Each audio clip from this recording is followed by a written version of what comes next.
Hello, I am Rain Ben Yehuda, prophetess of Judah, aka Linda Denise Wayne Shepherd. Now, our topic today is going to be chastising children according to the Mosaic law.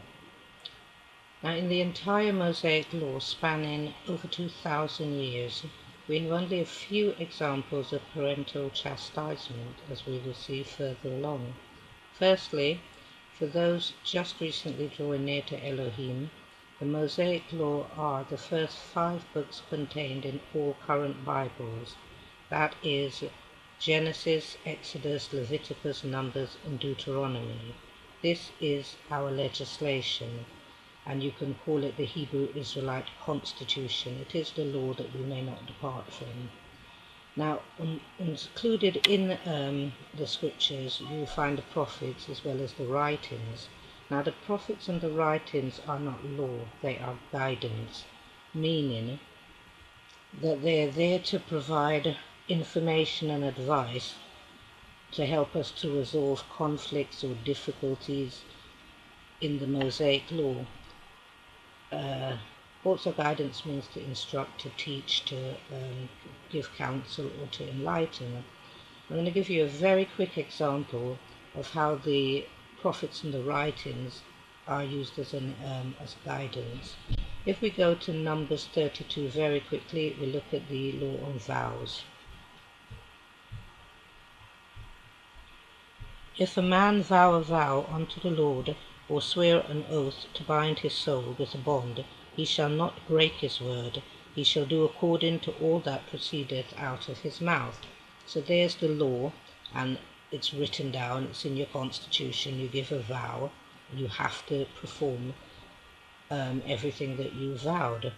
Then we get a situation, Joshua, the prophet Joshua, after Moses, came into a situation where he was deceived into giving a vow, but there's nothing at all in the Mosaic law that could provide any guidance for how he could deal with that. So Joshua deals with it himself. If you go to Joshua chapter 9, 14 to 15,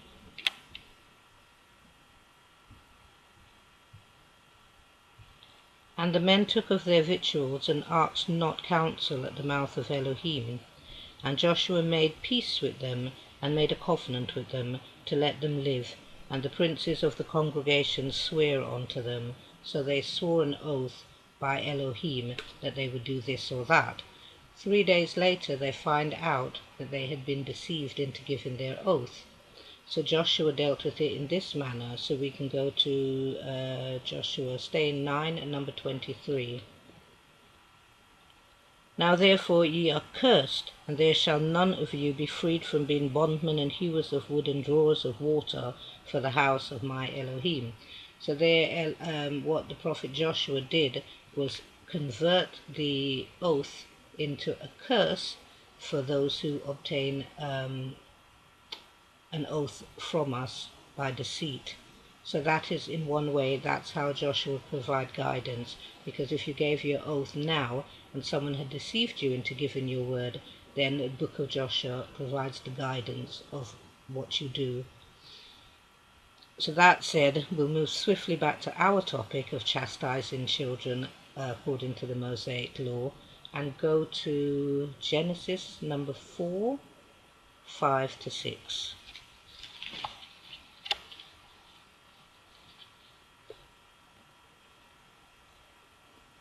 But unto Cain and to his offering he had not respect, and Cain was very wroth, and his countenance fell. And the Lord said unto Cain, Why art thou wroth, and why is thy countenance fallen? So here we see Elohim is omnipotent. He knows exactly why Cain is wroth and why his countenance is fallen. But here he's teaching us that in order to open a dialogue, we have to be conciliatory. We cannot be confrontational, because that would make Cain afraid to speak up, and therefore terrified him. Because with a child, with an adult, speaking to a child could easily become terrified. We're not supposed to shout and scream and holler and hover over them like giant velociraptors. We're supposed to be sensitive to their feelings and to their situation.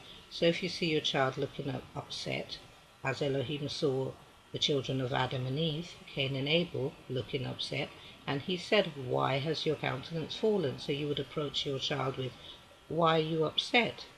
So you open up a dialogue with them, you show them that you've noticed that they're upset, and you're interested to know why that is. So Elohim tells us that it's extremely important not to create a hostile situation which would cause the child to retreat and not to speak up at all. That's not what you want to do. Cain does not reply to Elohim, and Elohim speaks to him even further. Let's go to Genesis 4:7. If thou doest well, shall you not be accepted? And if thou doest not well, sin lies at your door, and unto thee shall be his desire, and thou shalt rule over him. So here Elohim is saying, I don't give out blanket checks for forgiveness. You have to earn forgiveness, and the way in which you do that is by demonstrating remorse. So Elohim says to him, at the next harvest, if you bring of the fat of the land and the fullness thereof, then guess what? I'm going to forgive you, because I see that you have thought about what I've said, you've demonstrated remorse, and you've brought the appropriate offering, so of course you're going to be forgiven. But if you do not demonstrate remorse, and you do nothing to fix things, then sin lies at your door. So basically its desire is toward you, because evil is toward every man, but you can overwhelm it, you can conquer it, because we have the power to conquer evil. We could either submit to it or we can fight it, but we do have that power within ourselves. If you go to Proverbs 3:9, we'll see how Cain's offering was manky yams and probably maggot infested sweet potatoes.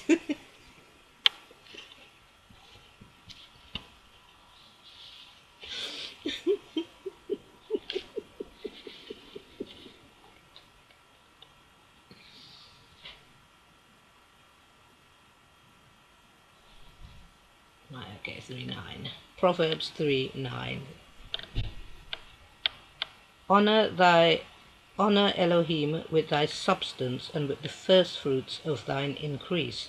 So instead of bringing him the best of what he had, Cain thought, well, why should I give the best of what I have to Elohim, who's just, it's just going to go up in fire, when we could be eating it, and if he's going to burn it anyway, doesn't he just have the worst that's there? So there, he didn't bring the first fruits. We all know how that story ended up. Cain ended up murdering his brother because he wouldn't relent, and then afterwards he realized the error of his ways. But the important thing is the approach. When you're approaching your child has done something wrong, and you're upset with the child, the approach is conciliatory. You should ask your child to explain himself. It doesn't matter whether, say for example, the teachers call you from school and they say to you, oh, your child has done this, that, or the other. You shouldn't approach the child having prejudged the situation until you've heard from your child. So, when my eldest daughter's teacher called me up and said, oh, your daughter's been disruptive, I said, oh, I'll wait till she gets home to ask her. And he said, you're kidding me? I said, no, I'm not. Because you have to trust your child's word, and something else might be going on. So you need to get the full story, not just take the word of an adult. The child still should have the right to speak. That's what Elohim is saying. It doesn't matter who's brought the complaint, whether it's your mother or your father, your sister, your brother, your uncle, your auntie, you still should ask your child what happened or what's going on. That way, not only are you just opening up the dialogue, but you're enabling your child to express himself, and that's very important, that your children learn to express themselves and that they don't feel like they can't express themselves because you're going to shout at them or scream at them or send them straight off to their rooms, because you're not having a dialogue, and you have to open a dialogue. Okay? So what we learn from Elohim in that text, from Genesis 4, 5 to 7, is that we must not prejudge our children. That's important. We must open dialogue and be conciliatory so that we enable that communication to take place. We must create the conditions that are conducive to communication. No screaming, no shouting, no hollering, no hovering like the velociraptor. And then we must explain to our child what they've done wrong. That's very important, that we explain to them what they've done wrong and we explain to them how they can fix it. So then you become that parent who listens and helps, and you give them a way out, because that is what your children need, and that's what you have to do. Is because you're going to be living with your children for a number of years. So there is no question that the Hebrew Israelites love their children. We love our children. We can find that in Genesis 25:28.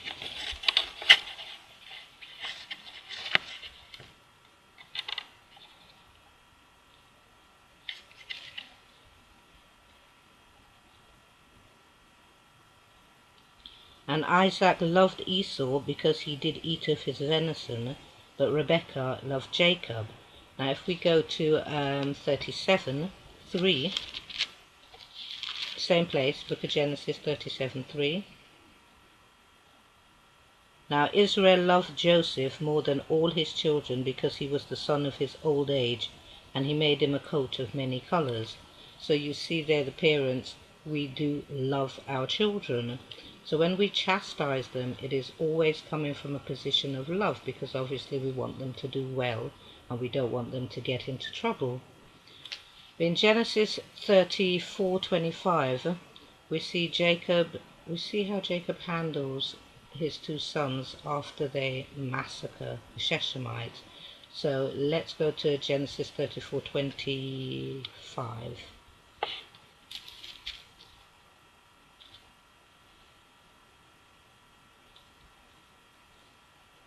And it came to pass on the third day, when they were sore, that two of the sons of Jacob, Simeon and Levi, I know, Levi, Levi, potato, Dinah's brethren, took each man his sword and came upon the city boldly and slew all the males. So we go to Genesis 34:30, and then we'll go to 34:31.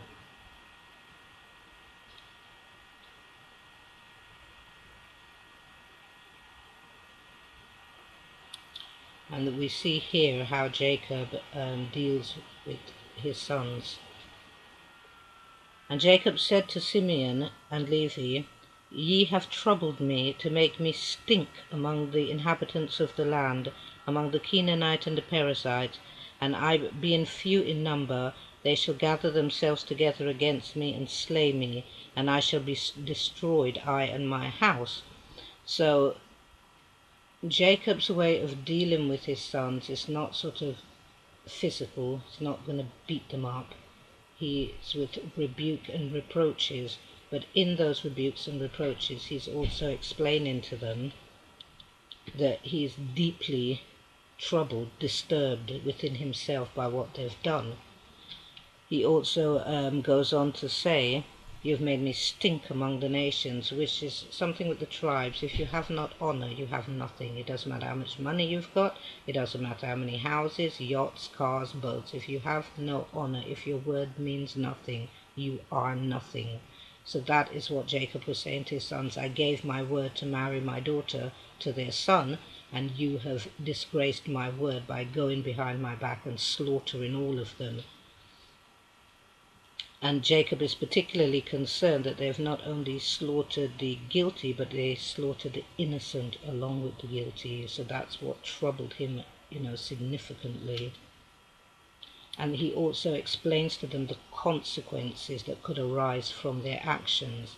These people, their brethren around about them could gather together and come and annihilate us, and we would be wiped out from the face of the earth, because it was that dangerous. And there was a great risk that that could happen. And if it had happened, there'd be no 12 tribes of the Hebrew Israelites, because they'd have been wiped out in one go.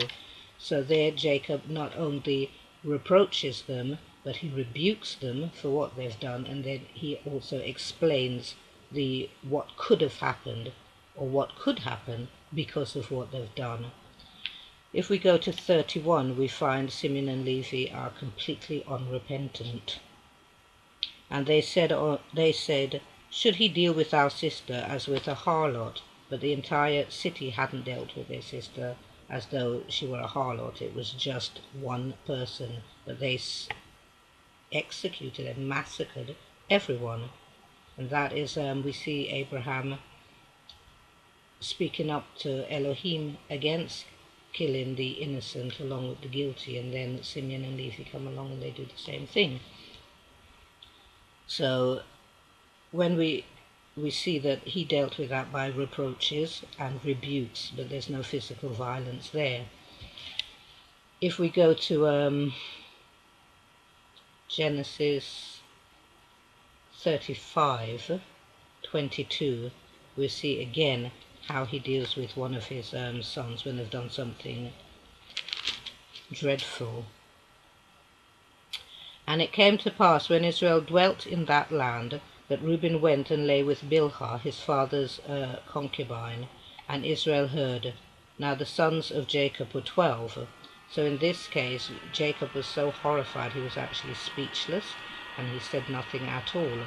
But on his deathbed, just before he was about to die, he spoke up to rebuke his sons. And we'll find that in Genesis 49, where am I? 49:3.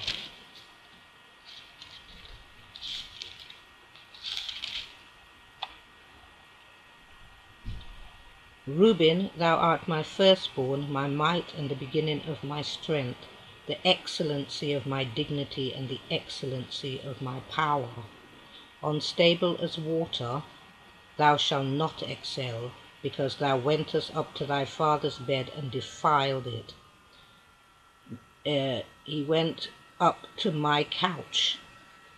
It seems as though Jacob may have heard this just from Bilhah, his wife, and he had kept silent about it, because as he repeats it here in Genesis 49:4, it's as though he's for the first time telling his sons. So what we see here is Reuben, his firstborn, being stripped of his status as the firstborn, stripped of his birthright and all the privileges associated with that. Then if we go to Genesis 49:9, he deals with Simeon and Levi. No, Genesis 49:5. Let's go from 5, 6, 7, 5 to 7. Simeon and Levi are brethren, instruments of cruelty are their habitations. O my soul, come not thou into their secret, unto their assembly mine honour, be not thou united. For in their anger they slew a man, and in their self-will they dig down a wall. Cursed be their anger, for it was fierce, and their wrath, for it was cruel. I will divide them in Jacob, and scatter them in Israel. So here again, Jacob is saying, do not enter in with... he rebukes his sons very harshly, and he says that Reuben, Simeon and Levi are not suitable for leadership roles within the tribes of Judah. Let us turn to Deuteronomy 21:18 to 20, and we're going to deal here with the wayward son.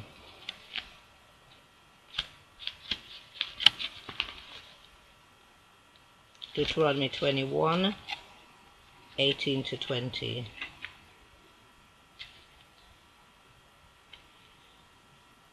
If a man have a stubborn and rebellious son, which will not obey the voice of his father or the voice of his mother, and that when they have chastened him will not hearken unto them, then shall his father and his mother lay hold on him, and bring him out unto the elders of the city, and unto the gate of his place. In fact, let's just go straight on to 20. And they shall say unto the elders of the city, this our son is stubborn and rebellious, he will not obey our voice, he is a glutton and a drunkard. So here we have another, the chastening refers to, again, verbal rebukes and verbal reproaches, and no one is beating or whipping or lashing their children. And they're exhorting him to do good, reminding him of the laws of Elohim, talking to him as a father would talk to his son, explaining to him why his behavior is unacceptable and where that could lead him to. In this case, the son will not listen, and he continues doing what he's doing, and the parents are driven. And we have to imagine that it happened over a period of time. We learn then, excuse me, that the son is not only disobeying his parents, but he's also a glutton and he's an alcoholic. So talking to him wasn't going to help anyway, because an alcoholic is not going to stop their alcoholism until they actually realize that they have a problem, and that is something, and then they have to seek the help. This son that doesn't seem to have been anywhere there.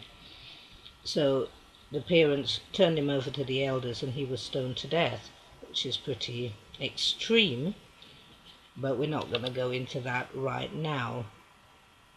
What we're going to look at here is, in all the examples that we've looked at, and in all the examples that there is only one method of the ancient Hebrew Israelites dealing with their chastising their children in the Hebrew scriptures, and that is to do with rebuking them, reproaching them, talking to them, explaining to them what they're doing wrong, and so on. That was called the chastening. Nobody beat their children. So if we go to Deuteronomy, stay in Deuteronomy, let's go to Deuteronomy 25, 2-3.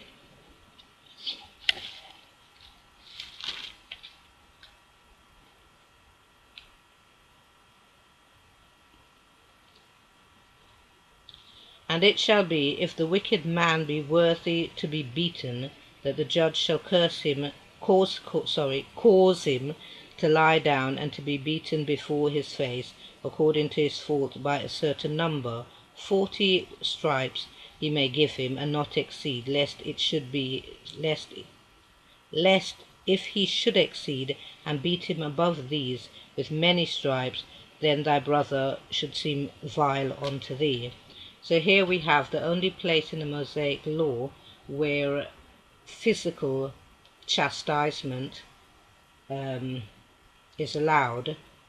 It is only allowed in respect of a man. A woman might not be physically chastised in this manner, nor children. So physical chastisement was only reserved for the men. So no women, no children. So men can be physically chastised, ladies, with the whip.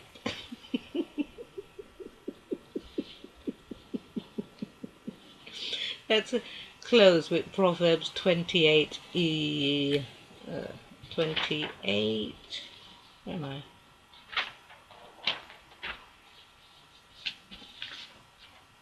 Ah, 29, 21.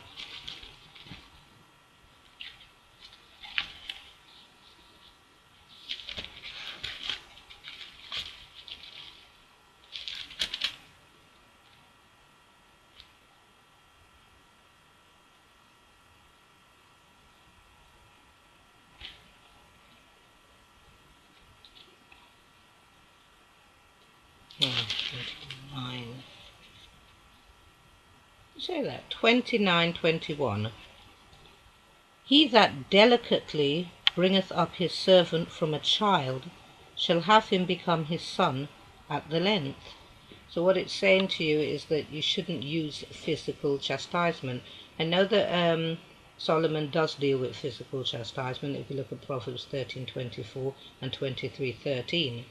But Solomon is looking at that in respect of the law in Deuteronomy 21:18-20, whereby he's thinking if the choice is physically, the verbal reproaches and rebukes were not working, so physically chastise your child rather than have them put to death. The thing about that is this: there is in the Mosaic law, as I said, it spans over 2,000 years from Genesis right through to Deuteronomy. And what you have in that entire period, and if you go to Exodus 12:37, you'll find that there was over 2 million people there. So for 2 million people or more, the fact that they had only one wayward son, it shows that the approach of the Hebrew Israelites to deal with their children without physical chastisement, by explaining things to them, rebuking them, reproaching them, was working, and convincingly working. Because if you have 1 in 2 million, that's a win. Seriously. But Solomon was looking at it from that perspective. If the reproaches don't work, and if the rebukes don't work, and the child will not take counsel or guidance, better that you beat it than have it die. But if you go within the book of Proverbs, you will find Solomon contradicting himself on there, just as we've seen in Proverbs 29:11, where he says, "Bring up the child delicately." So that is without whipping him, without beating him. If you bring up a child delicately, you're going to have a son for your old age. But if you use violence against your children, it can in some cases be counterproductive. I know psychologists will say to you, if you beat your children, then obviously it's going to give them a violent inclination. What I would actually say about that is this. If you deal with your children in a certain way, you're the parent, you're their role model, they're looking toward you. How you deal with things is the way they're going to deal with things. So if you explain to your child, and your child doesn't listen, and you speak to them again, and you explain it again, they don't listen, and the third time you beat them, then when they go to school, and they have a problem, they'll explain to the child that they don't like this, they'll explain to the child, this is why I don't like it, and the third time they'll bop him one. Because that is what happens, and you see that in the playground, because you're that role model, and you've taught your child that that's the way to deal with things. If I don't like something you're doing, then, and I explain it to you, and you don't get it, then I'm going to hit you. So if you don't want your child to go out there and resolve conflict with violence, that has to start at home. And if you go through, we've got over 2,000 years of Mosaic law, and the only law for whipping is reserved for men. It is not reserved for children. It is not reserved for women. It also tells you, if you train up a child in the way it should go, when it is old, it will not depart from it. So what Solomon is saying to you there is, if you bring up your children from a young age in the word, teach them the right from wrong, because that is our whole duty.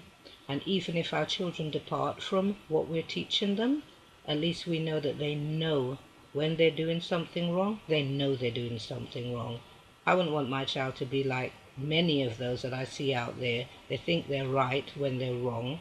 They call good evil, and evil they call good. And I know that even if my child departs from the way that I have taught them, they will know for a certainty that they are wrong, because they know the difference between good and bad. And at the end of the day, we can only bring up our children. And as they get to adults, we can only advise them, we can't dictate to them.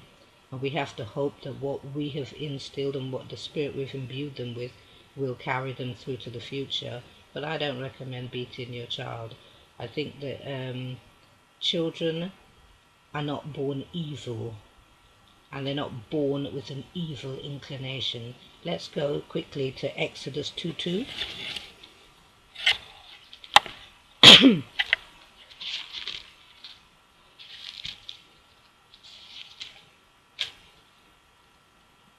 And the woman conceived and bare a son, and when she saw him that he was a goodly child, she hid him 3 months. That's Exodus 2:2. Go now to 2 Samuel 12:24.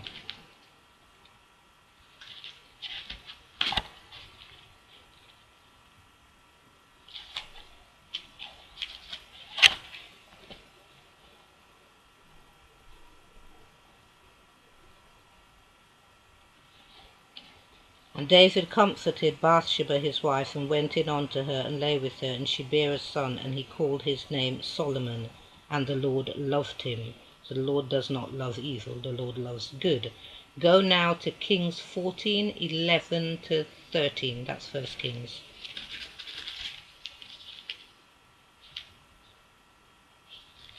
I'm doing this ad hoc, so I didn't have the verses prepared. But patience is a good thing. Kings 14, 11 to 13.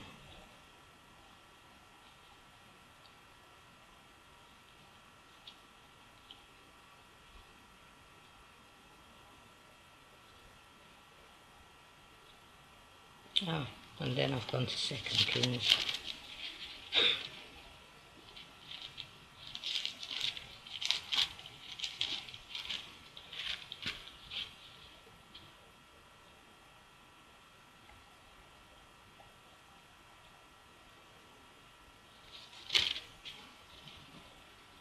That's First Kings 14, 11 to 13.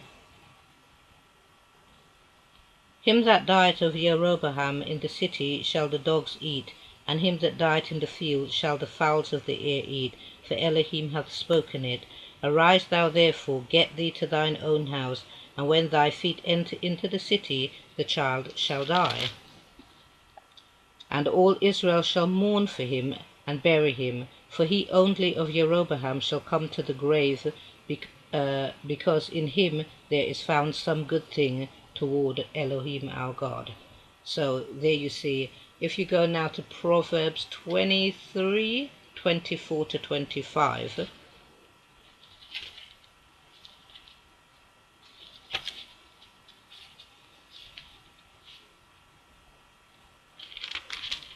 And I found that quickly.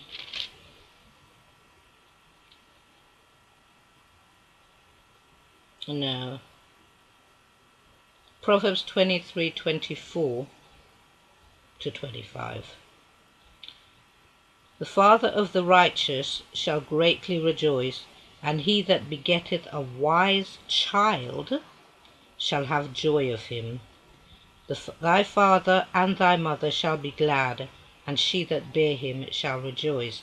So there's no concept that, you're giving birth to evil children. I mean, you assume your child is good, unless he comes out with a certain set of numbers in his head, and then maybe you've got some cause for concern. I'm joking. Assume your child is good, and there's lots of evidence that children are good. And in fact, when you go into, if you want to read the entire whole book of Proverbs, it will tell you that foolish children are born as well as good children. Assume your child is a good child that is able to learn, and one that you can teach. And remember the example of Elohim. Always approach your child in a way that is conducive to opening dialogue and communication. Never terrify him and make him too afraid to speak to you, and explain what they've done wrong and help them to fix it. That's what you're there to do, you as the parent. But don't be telling your child it's evil, don't be telling your child it's stupid or foolish, because that is not going to help your child to develop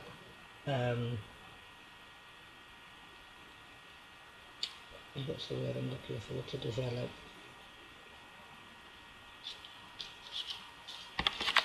and meet their capacity. Not the right word, but there you go.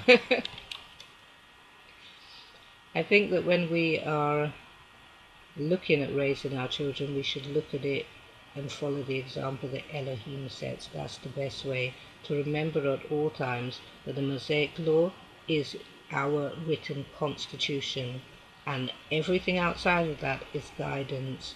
Now Solomon guidance in the whipping doesn't have to be taken at all, because where, as I said, where the law is plain, there is no reason to interpret it, and it is plain that a cycle of violence can be created, especially if you're smacking your child. So say your child went to school and had a fight with another child, it came home, you're telling your child off, and then you're smacking your child, and all your child is getting the subliminal messages that you're a great big hypocrite because you are bullying your child. You're someone bigger that is bullying your child, and your child's going to go out there and use the same methods that you've taught them because they can do nothing else. You're their role model. If you deal with problems physically, then that is what you're teaching them. They are going to be like you. And then when they get into trouble out there, you're going to want to tell them off, and all they're doing is following your example. So you have to think of that. We have to think of more creative ways of dealing with those issues that come up and look for the guidance there.